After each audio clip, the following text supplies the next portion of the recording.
In the quiet suburb of Maplewood, life unfolded at a slow and predictable pace, where neighbors exchanged pleasantries and children played on sunlit lawns.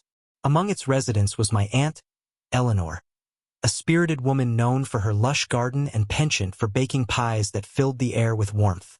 She had lived in her charming bungalow for over 2 decades, relishing the community's camaraderie. However, beneath this idyllic facade lurked an ominous presence. The Homeowners Association, HOA, initially formed to maintain property values and ensure neighborhood standards, it gradually transformed into a domineering force, imposing fines for trivial infractions and stirring unease among residents. Many feared speaking out against its authority, but Eleanor was not one to shy away from confrontation.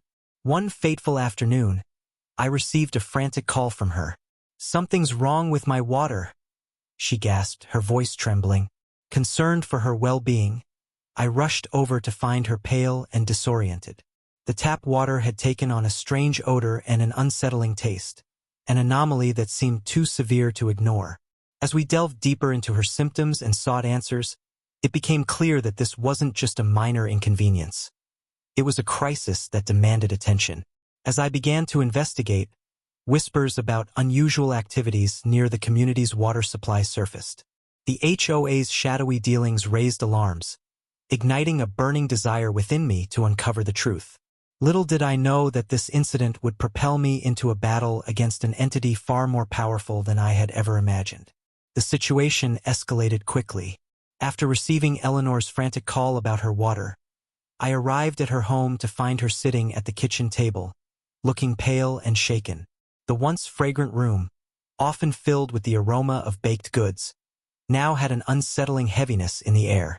She poured a glass of water from the tap, but when I saw the murky liquid, my stomach churned. It carried a foul odor reminiscent of chemicals rather than the refreshing taste we had always known.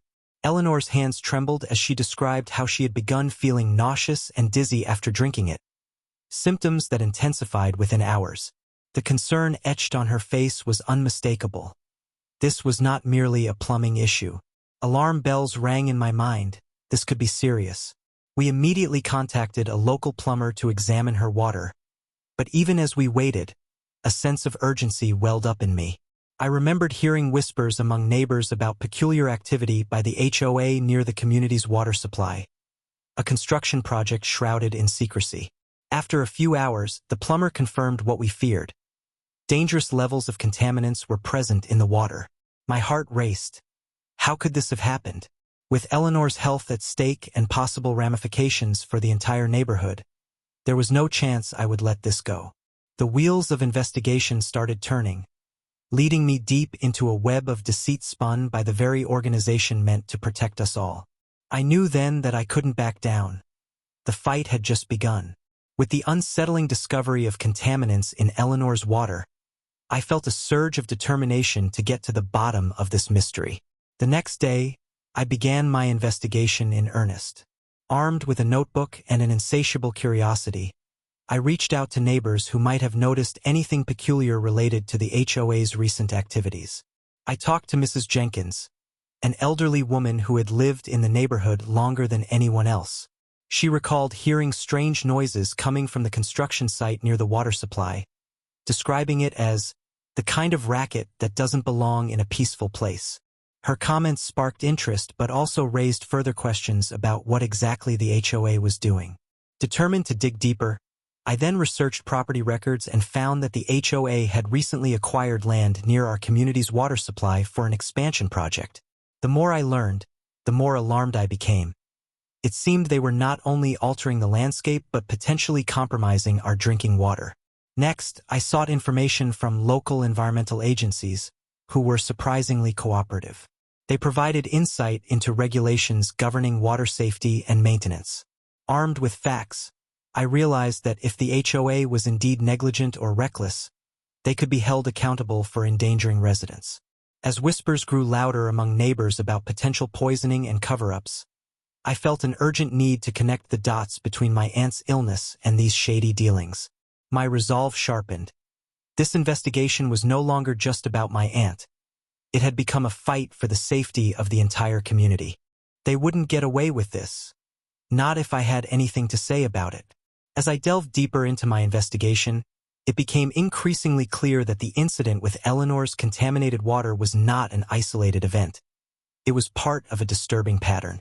Conversations with neighbors revealed a series of complaints that had been dismissed by the HOA, from mysterious changes in water quality to unexplained illnesses among residents.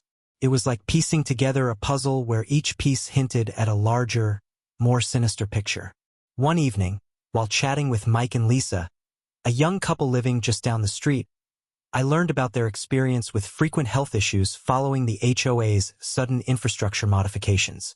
Their frustrating accounts detailed how they suspected something was wrong, but were met with silence or outright denial from the association. The more stories I collected, the clearer it became. Residents were paying dues to an organization that should have protected them, yet failed to uphold their basic safety. Motivated by these testimonies, I decided to file a formal complaint with the state's environmental agency. They offered to look into the HOA's practices, especially regarding their handling of natural resources. I unearthed documentation showing that several water quality tests had been rushed and poorly conducted, red flags that pointed to potential recklessness or corruption. With mounting evidence supporting a troubling trend of negligence and indifference within the HOA, I felt a surge of determination coursing through me. This wasn't just about my aunt anymore. This was quickly transforming into a battle against systemic abuse. I knew I had to confront the HOA, not only for Eleanor but for all those who had suffered in silence under its oppressive rule. With mounting evidence against the HOA, I knew it was time to seek legal advice. I contacted a local attorney specializing in environmental law, feeling a mix of anxiety and hope. As I entered his office, I was greeted by walls lined with diplomas and framed articles showcasing his successful cases. He exuded an air of competence that filled me with reassurance. After sharing Eleanor's story along with my findings on the HOA's negligence, the attorney listened intently, jotting down notes as I described the testimonies from neighbors and my complaint to the environmental agency. His expressions shifted from concern to determination as he highlighted the potential legal avenues we could pursue. When it comes to water contamination and negligence, you might have a strong case, he explained. We can explore both legal action against the HOA for health violations and pursuing damages for your aunt's suffering. His words resonated deeply with me. I could finally see a tangible path forward. Discussing possible strategies, he emphasized the importance of gathering more comprehensive evidence, particularly from health professionals who could corroborate my aunt's condition and other residents' experiences. This would lend credence to our claims. As we delved into logistics, he outlined how lengthy a legal battle could be but assured me that many people found success when they stood up against large organizations like the HOA. Feeling empowered by his support, I left the meeting invigorated, ready to marshal my resources for this upcoming fight. The path ahead would be arduous, but for Eleanor and our community, it was a battle worth waging. After my meeting with the attorney, a sense of urgency took hold. I couldn't just sit back. I had to act decisively and swiftly. The contamination in Eleanor's water was not just a personal issue. It was a community crisis that demanded immediate attention. As I reflected on our conversation about the potential legal avenues available, a bold idea began to form in my mind. What if I could acquire the water rights from the HOA? This thought electrified me. If I could secure control over the water supply, it would not only give me leverage against the HOA, but also ensure that my aunt and the other residents would have access to clean, safe water. I knew this move could turn the tide in our favor, shifting power dynamics and placing the HOA on the defensive. To put this plan into motion, I reached out to local real estate contacts and gathered information about the process for purchasing water rights. It was a complicated procedure, but with determination driving me, I dove into the details. As I navigated through legal language and regulations, my resolve only strengthened. This was about more than just property.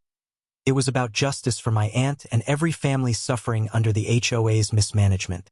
Simultaneously, I organized a community meeting to rally support for our cause, inviting neighbors to discuss not only Eleanor's situation but also their own grievances against the HOA helped cultivate a united front.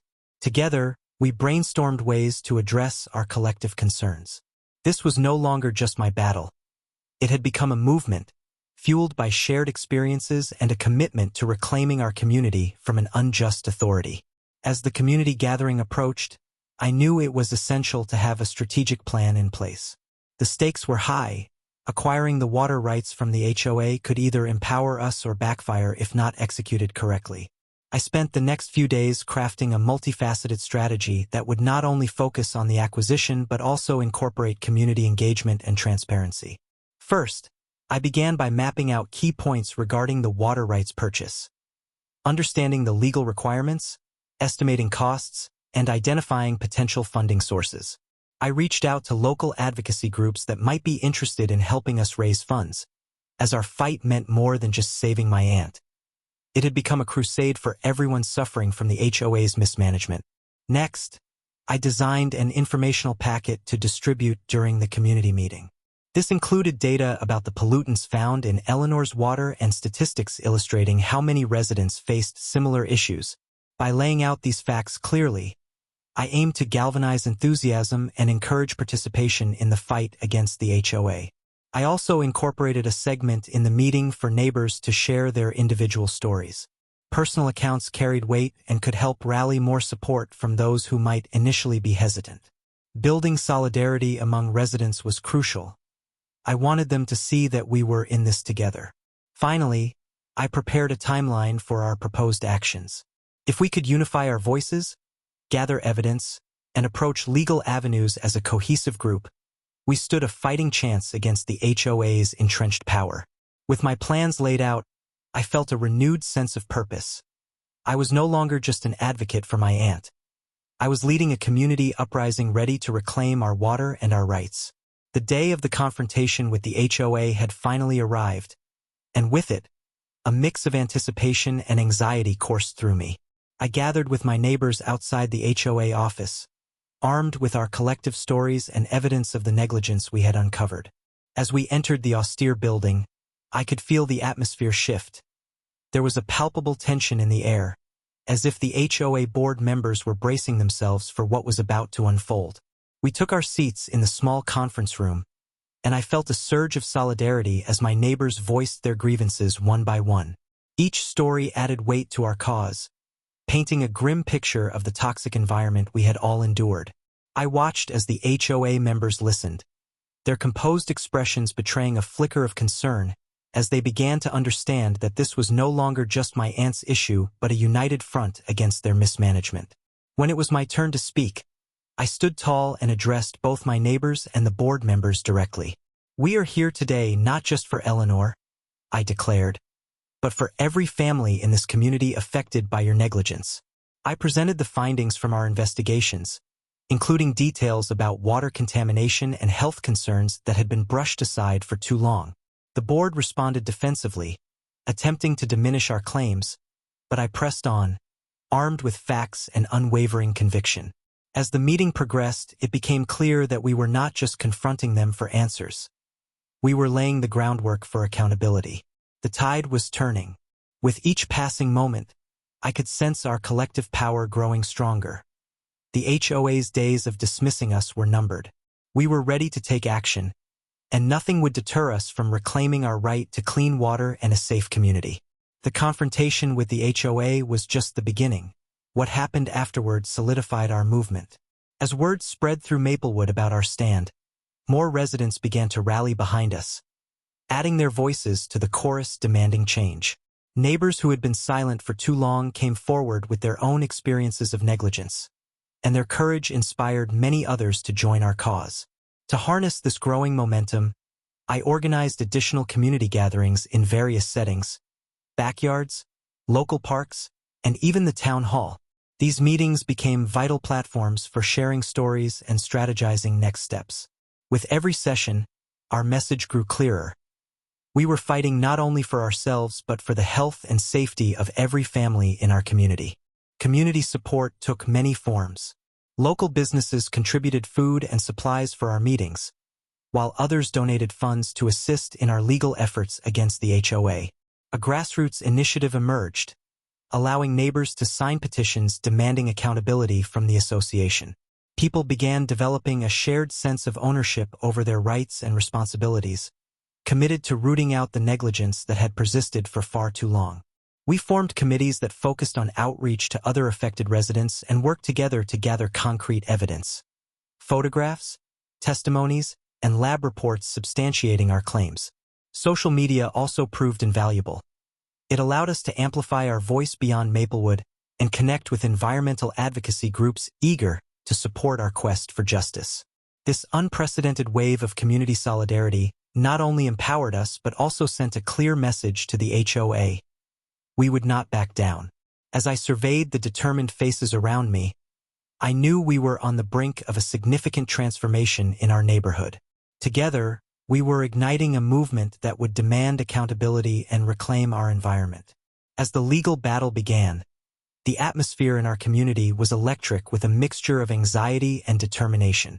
With our attorney having filed the official complaint against the HOA, we stood on the brink of a potentially lengthy courtroom fight. Our case centered around the contamination of water and the troubling negligence that had plagued our neighborhood for too long. The first court date was set, and we knew that this would be a crucial opportunity to present our findings to a judge. As we prepared our testimonies, I coordinated with neighbors to ensure everyone understood their roles in this pivotal moment. Each individual story was essential. Collectively, they revealed a disturbing narrative that highlighted the impact of the HOA's actions on our health and environment. Our attorney advised us to gather further evidence, including medical records that documented health issues linked to contaminated water supplies. This part of our strategy proved essential. It fortified our claims with concrete examples of how the HOA's negligence had caused real harm. Neighbors quickly mobilized, sharing their experiences and helping compile medical documents. As we approached the court date, community morale was high. The local press covered our story, amplifying our voices beyond Maplewood, drawing public scrutiny toward the HOA's actions. It felt invigorating to have more eyes on our struggle, transforming what began as a fight for Eleanor into a broader quest for justice. On the day of our hearing, we filled the courthouse with supporters, neighbors who had become friends and allies in this cause. When it was time to present our case, I felt bolstered by their presence. We were not just individuals seeking justice. We were a formidable collective fighting for accountability and change. As I took my place to speak, I reaffirmed my commitment not only for Eleanor, but for every family affected by the HOA's reckless decisions. As the legal battle escalated, both sides began to employ tactics that would shape the course of our fight against the HOA. Our attorney advised us to remain vigilant and adapt quickly, for the HOA was not just a passive opponent. They were prepared to defend their interests fiercely.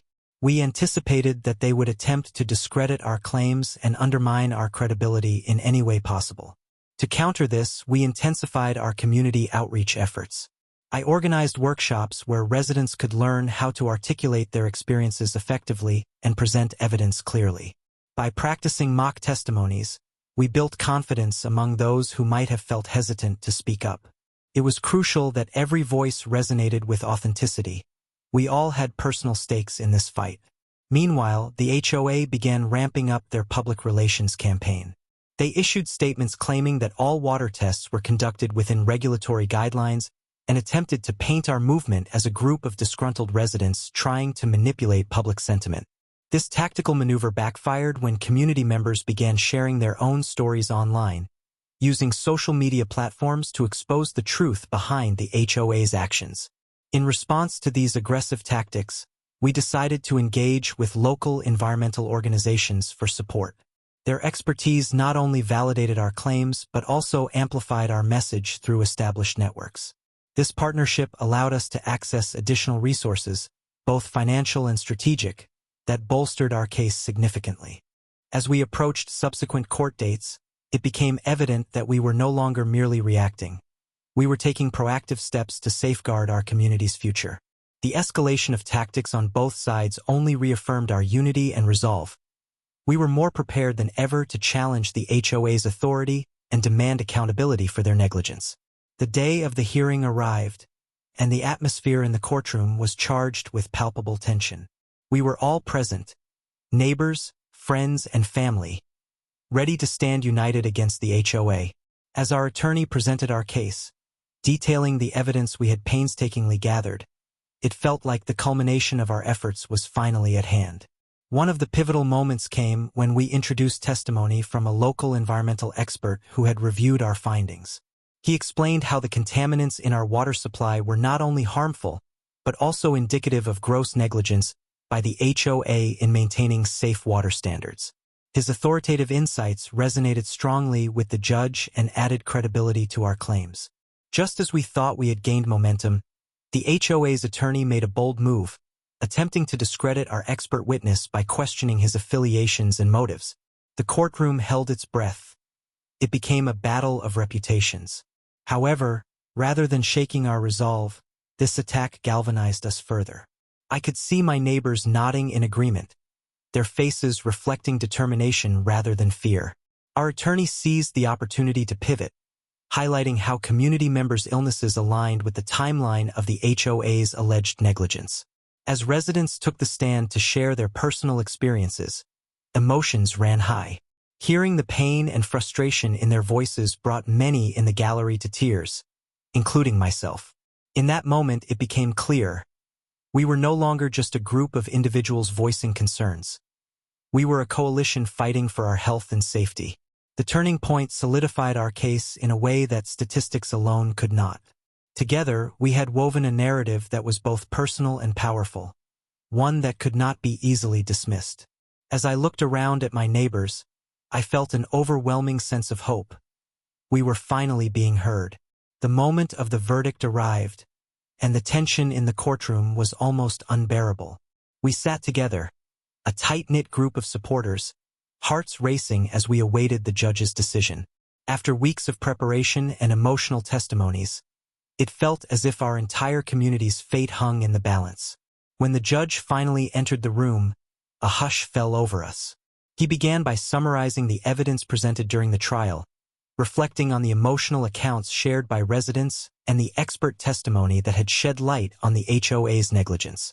As he spoke, I felt a mixture of hope and anxiety. We had laid everything on the line, and now it was time for justice to be served. After what felt like an eternity, he delivered his ruling.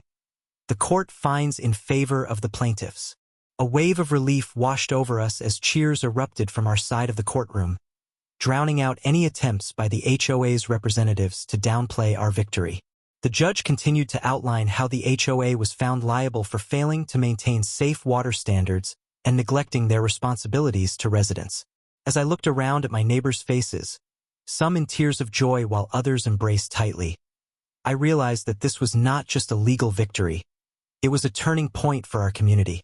The judge ordered substantial fines against the HOA and mandated immediate action to rectify the water contamination issues. This verdict sent a powerful message. Accountability mattered, and we were no longer willing to accept negligence or indifference from those meant to protect us. The sense of camaraderie among us had deepened. We had faced an adversary together and emerged victorious. With newfound strength, we knew this was only the beginning of reclaiming our rights and ensuring a safer future for all families in Maplewood. In the aftermath of the verdict, the HOA found itself facing considerable consequences. The judge's ruling not only mandated immediate remediation efforts for the water contamination but also imposed hefty fines that strained the association's finances. As news of our victory spread, many residents began questioning the HOA's leadership and its continued ability to serve their interests. Facing backlash from a community emboldened by our win, the HOA board held an emergency meeting to discuss their next steps. Their initial attempts to downplay the situation and maintain control proved futile as more residents voiced their dissatisfaction, demanding transparency and accountability.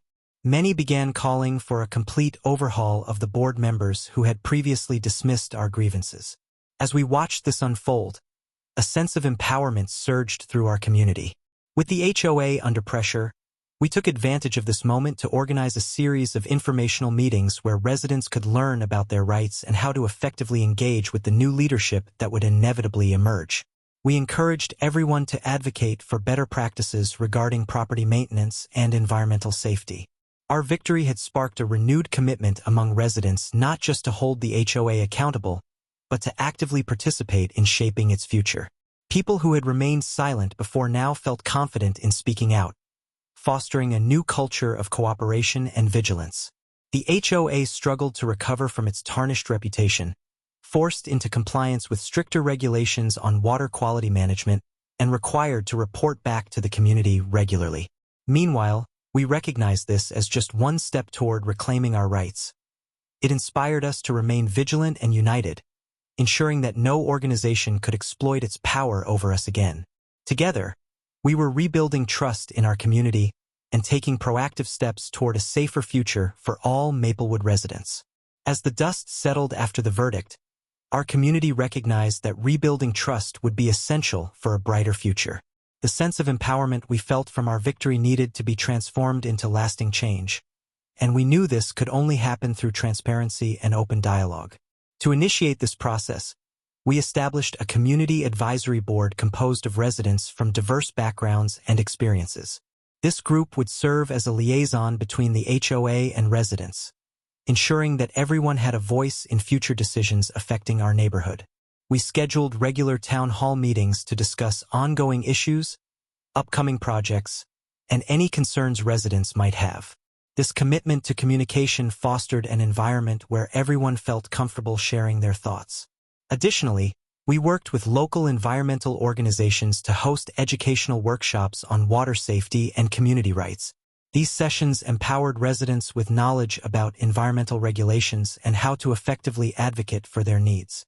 As awareness grew, more families became engaged in local governance, attending meetings and voicing their opinions. Simultaneously, the HOA took steps to regain the community's trust by implementing new policies that emphasized accountability and responsiveness. They began conducting regular water quality tests and committed to sharing these results openly with the community. In response to the new leadership dynamics within the HOA, residents began participating in committees focused on property maintenance and neighborhood improvement projects. The transformation was remarkable.